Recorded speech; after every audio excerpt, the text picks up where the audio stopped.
aí, pessoal? Tranquilo? Saudade de mim? Bom, existe um debate que vira e volta estão nas manchetes dos jornais, nos textões das redes sociais ou até mesmo em conversas botequim, que é a legalização ou não do aborto.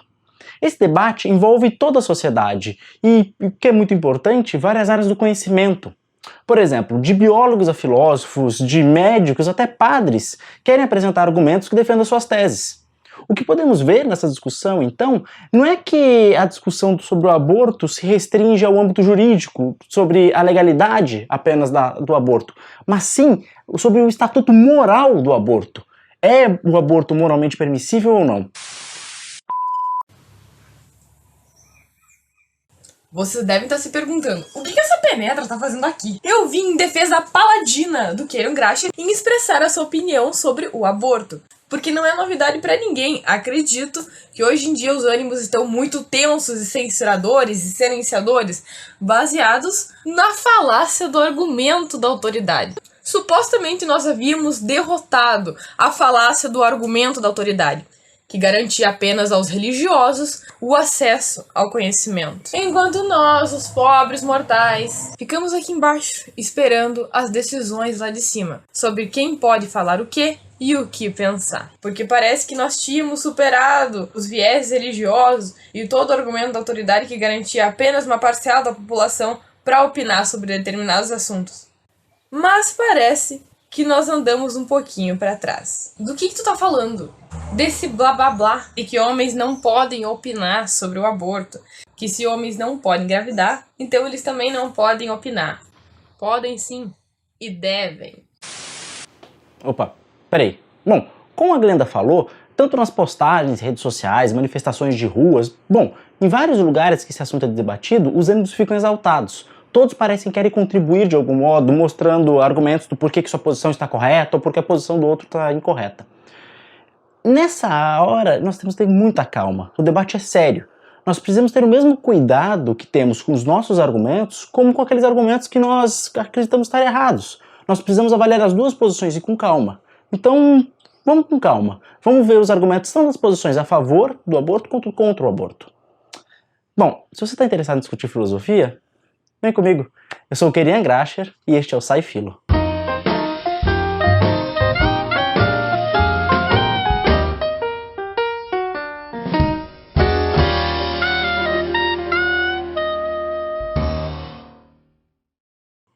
Um dos assuntos mais discutidos da bioética, que é um dos ramos da ética aplicada, é saber se e em quais circunstâncias o aborto é moralmente permissível.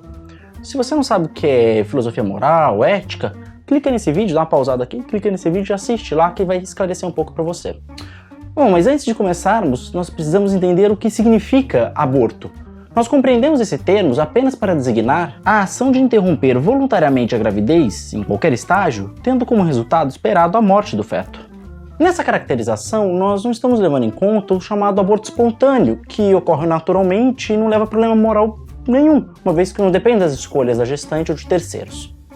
No debate sobre o aborto, existem duas grandes posições, que nós chamamos de pró-vida, que se refere àquelas que defendem a proibição do aborto, e pró-escolha, para se referir àquelas que sustentam a sua permissibilidade. Bom, mas nem tudo é preto no branco, e como existem posições intermediárias, nós adicionamos termos como moderados ou radicais para cada uma dessas posições. Por exemplo, alguém pode defender que o aborto deveria ser permissivo em todo e qualquer caso. Esses são chamados de pró-escolhas radicais. Por outro lado, alguns podem defender que o aborto deveria ser permissível apenas em alguns casos, e esses podem ser chamados de pró-vidas moderados. Mas o que de fato está em causa com o problema filosófico do aborto? Algumas pessoas podem pensar que o que está em causa é saber quando a vida humana começa. Mas esse é um problema biológico, para os biólogos resolverem, não é um problema filosófico. De modo geral, podemos dizer que o problema moral do aborto é um problema de saber se é moralmente permissível abortarmos fetos humanos.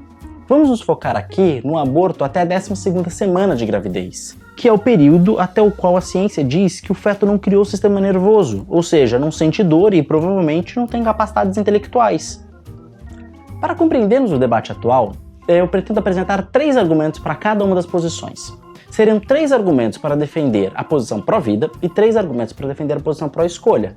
E para cada um desses argumentos eu pretendo apresentar pontos que são problemáticos, gerando discussões atuais. Eu quero deixar claro que esse vídeo pretende ser imparcial, eu não quero defender nenhuma posição. Eu quero ser neutro para que você aí possa escolher qual é a melhor posição filosófica que você acha, quais são os melhores argumentos. Eu quero que você avalie isso. Podem aparecer pessoas dizendo que eu fui tendencioso para o lado pós-escolha, que é a posição filosófica que eu particularmente defendo, mas eu juro que eu quero ser neutro e imparcial. Bom, vejamos alguns argumentos comuns na literatura atual sobre o aborto que são apresentados pela posição pró-vida. O primeiro argumento chamaremos de o argumento pró-vida comum, que pode ser apresentado no seguinte modo. Premissa 1. Todos os seres humanos têm direito moral à vida. Premissa 2. Os fetos são seres humanos. E a conclusão. Portanto, os fetos têm direito moral à vida. Esse é um argumento clássico nos debates atuais. No entanto, ele sofre de um grande problema com a ambiguidade no termo ser humano. Se nós entendemos um sentido estritamente biológico, ser humano seria algo como pertencer à espécie do Homo sapiens. Mas não fica claro por que pertencer a uma certa categoria biológica seja suficiente para conferir direito à vida ao indivíduo. Por outro lado, se entendemos ser humano num sentido psicológico, então também não é claro que fetos, pelo menos até a 12ª semana, tenham até condições biológicas para ser um indivíduo, ou ser humano, uma vez que eles, não têm consciência, pois eles não têm nem sistema nervoso. Esse argumento é bem debatido e parece que não funciona, e não é um bom argumento, o argumento do pró-vida comum. Vamos ver alguns outros argumentos que parecem ser melhores. Outro argumento muito comum é o chamado de o argumento da potencialidade. Frequentemente ele é apresentado mais ou menos dessa forma. Premissa 1. Se X é uma pessoa, então X possui direito à vida. Premissa 2. Os fetos humanos são pessoas potenciais. Conclusão.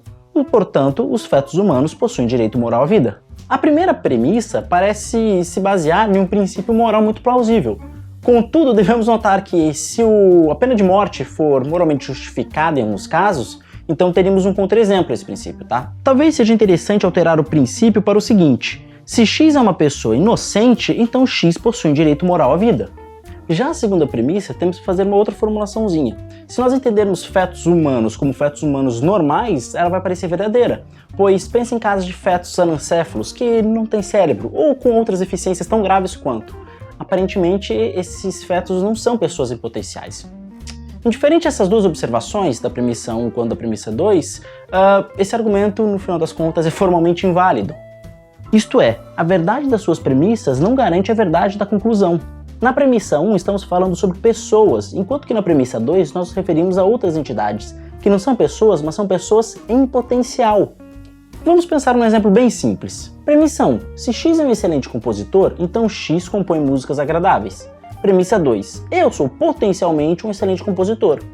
Logo, eu componho músicas agradáveis. Esse argumento é inválido exatamente pelas mesmas razões. Na premissa 1, nós apenas dizemos que bons compositores compõem músicas agradáveis. Já na premissa 2, eu estou descrevendo que eu poderia ser um grande compositor, potencialmente. Mesmo que eu nunca tenha tocado nada, parece que eu posso ter as condições para me tornar um bom compositor. Mas a conclusão, ela vai se basear no quê? Na premissa 1 e na premissa 2, concluindo que eu efetivamente sou um bom compositor, mesmo que eu nunca tenha tocado nada. O argumento da potencialidade sofre exatamente desse problema. No entanto, nós podemos torná-lo dedutivamente válido, fazendo umas pequenas alterações. Premissa 1. Se X é uma pessoa potencial inocente, então X possui direito moral à vida. Premissa 2. Os fetos humanos são pessoas potenciais inocentes. Conclusão, portanto, os fetos humanos possuem direito moral à vida. O problema do argumento da potencialidade, no caso, vai ser que se nós levarmos eles a sério, então até espermatozoides e óvulos teriam um direito moral à vida, pois eles são pessoas em potencial. Isso não parece razoável de aceitar. Assim, um defensor da posição pró-escolha pode argumentar que nem todas as pessoas ou pessoas em potencial teriam direito moral à vida. E bom, sendo assim, o argumento não seria sólido, o argumento da potencialidade. Vejamos como ele poderia argumentar. Premissa 1. Espermatozoides e óvulos não possuem direito moral à vida. Premissa 2. Se todas as pessoas potenciais inocentes têm direito moral à vida, então espermatozoides e óvulos possuem direito moral à vida. Conclusão, portanto, não é verdade que todas as pessoas potenciais inocentes possuem direito moral à vida. O ponto principal do argumento da potencialidade é que propriedades potenciais seriam moralmente relevantes. Mas será que a gente poderia argumentar contra essa tese? Será que a gente poderia argumentar que talvez propriedades potenciais não sejam moralmente relevantes? É isso que o filósofo Michael Tooley tenta fazer, argumentando que a propriedade potencial de um feto se tornar um ser humano normal e inocente não é minimamente relevante para a discussão. Para isso ele vai fazer um engenhoso experimento mental. Imagine que os cientistas descobrem um composto químico especial que possui a seguinte propriedade: quando injetado em gatinhos, faz com que eles se tornem pessoas potenciais, no sentido em que, uma vez aplicado o composto, o animal se desenvolverá até gradualmente se transformar numa pessoa como nós. Antes de avançarmos na exposição do argumento, é importante mostrarmos qual o princípio moral que o Tooley se baseia, chamado de o princípio da simetria moral.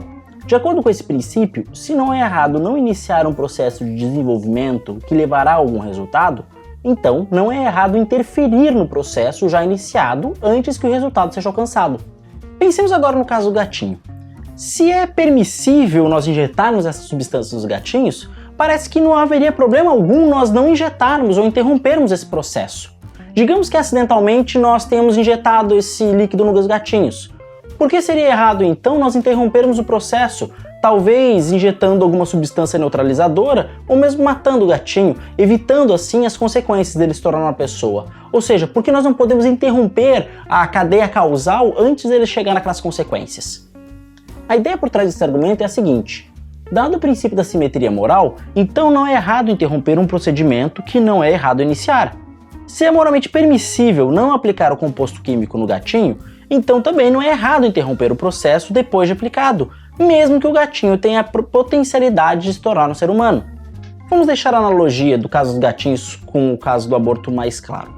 Bom, parece que é moralmente permissível nós não iniciarmos uma vida. No caso de vários casais que decidem por si próprios não terem filhos. Parece razoável isso.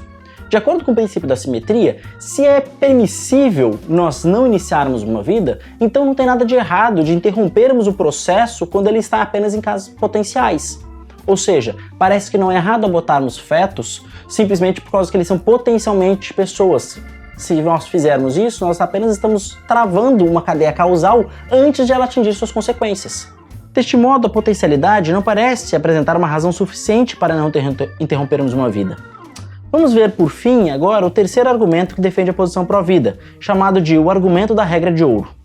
Num artigo intitulado Abortion and the Golden Rule, o filósofo inglês Richard Hare defende a imoralidade do aborto se baseando na chamada regra de ouro, que seria um princípio que aparentemente só tem importância para religiosos, mas que, segundo Hare, ele está na base das principais teorias em filosofia moral.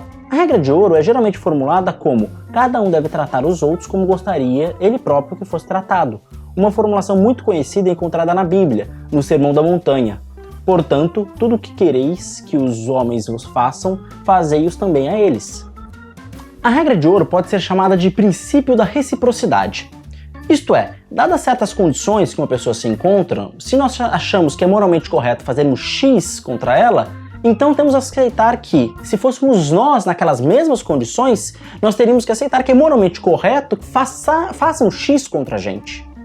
O argumento de Hare a favor da imoralidade do aborto pode ser expresso do seguinte modo. Premissa 1. Devemos fazer aos outros aquilo que estamos satisfeitos que nos tenham feito. Premissa 2. Estamos satisfeitos por não termos sido abortados. Conclusão. Devemos evitar abortos cuja não realização resultaria no nascimento de outros seres humanos como nós. Contudo, a regra de ouro enfrenta alguns problemas. Imagine, por exemplo, que você está num relacionamento em que o seu parceiro ou sua parceira gosta de algo, digamos, mais selvagem.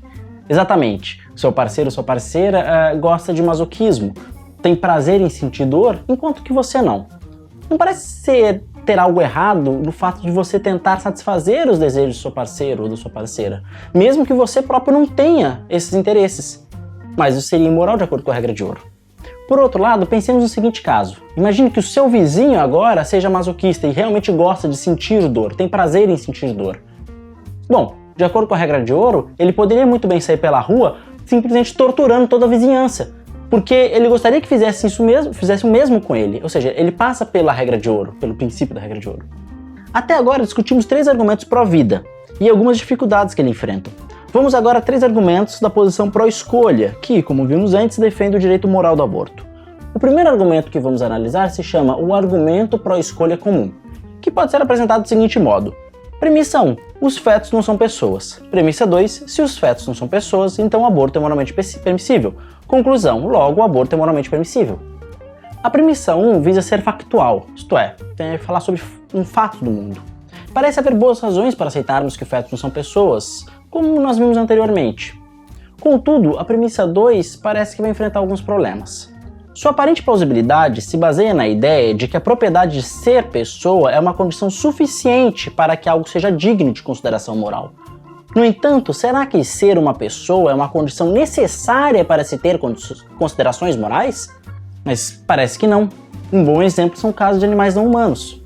Ainda que não seja uma pessoa, animais não humanos, dignos de ter preferência pelo menos, teríamos que ter considerações morais com eles.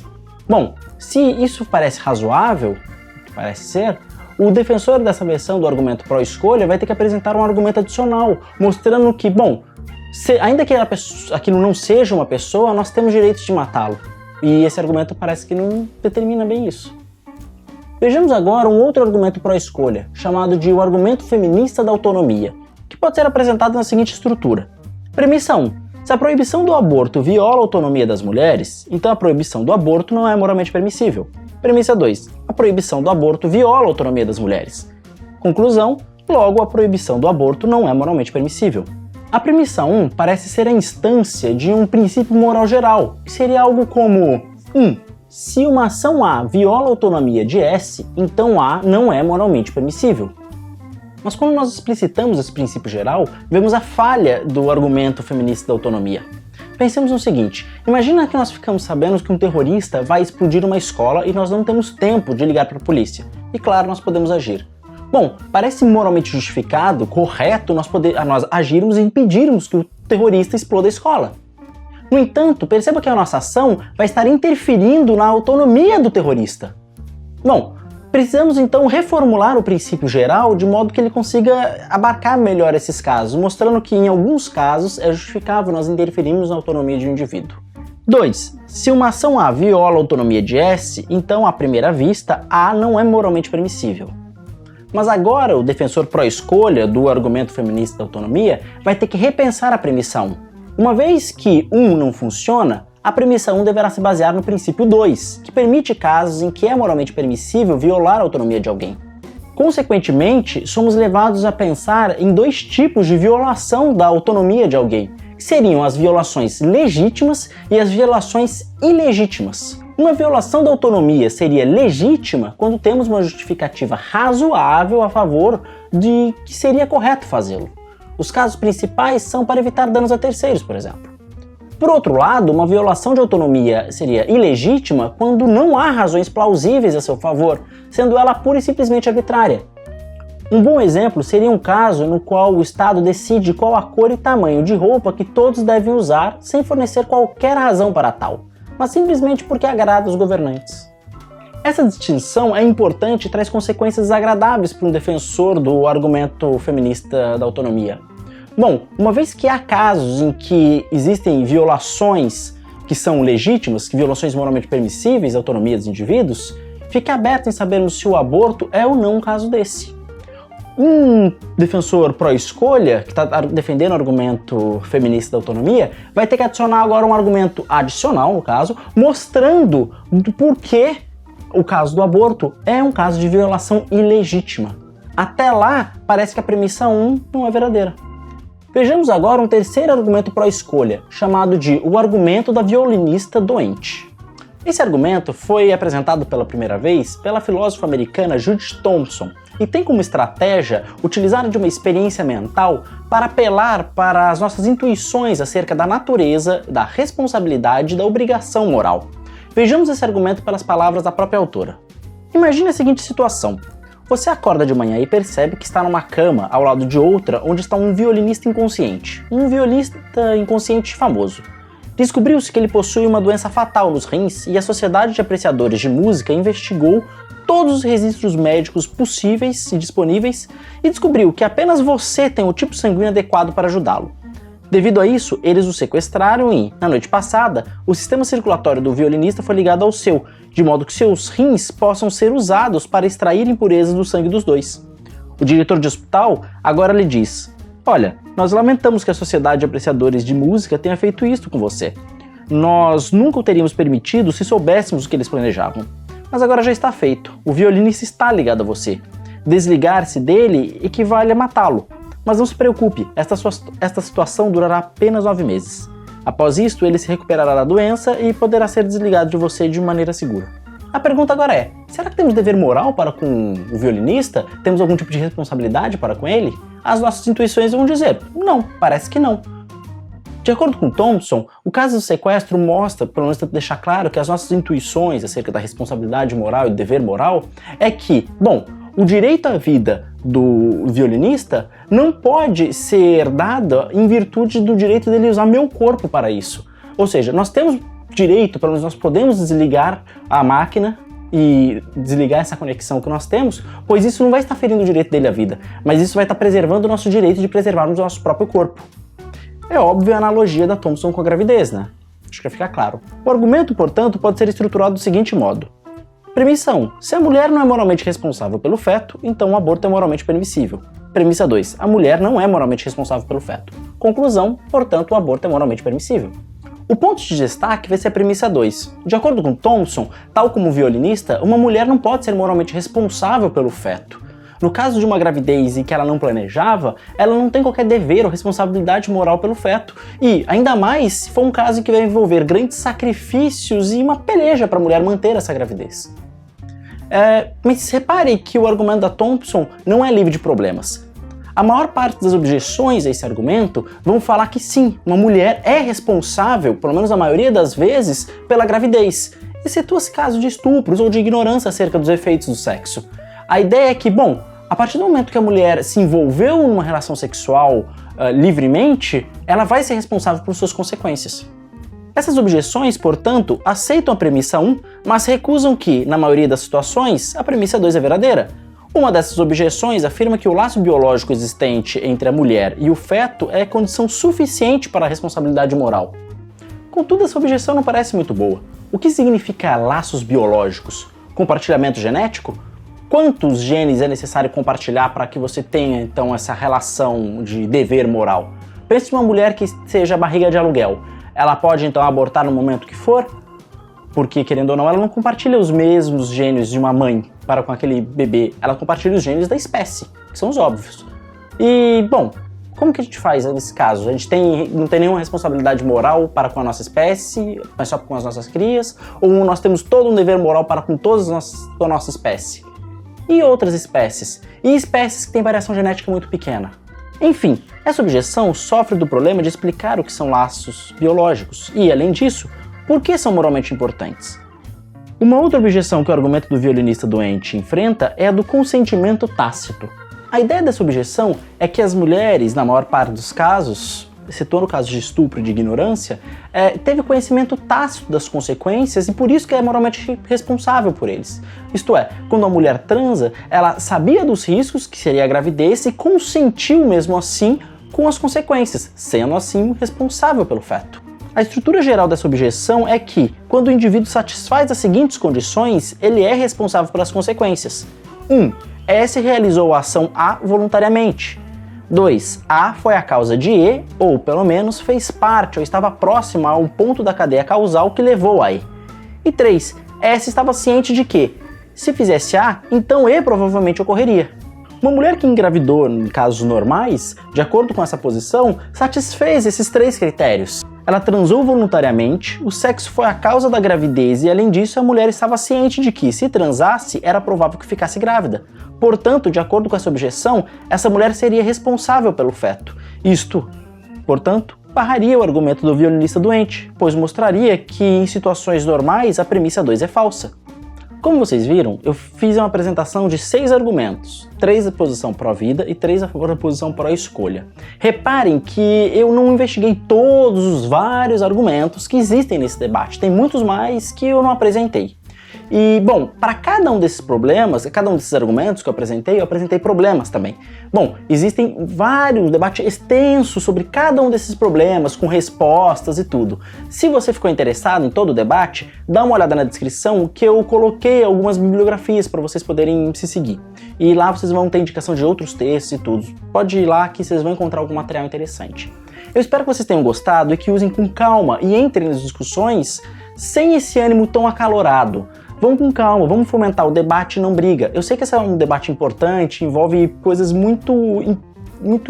crenças muito arraigadas nossas. Mas vamos tomar cuidado.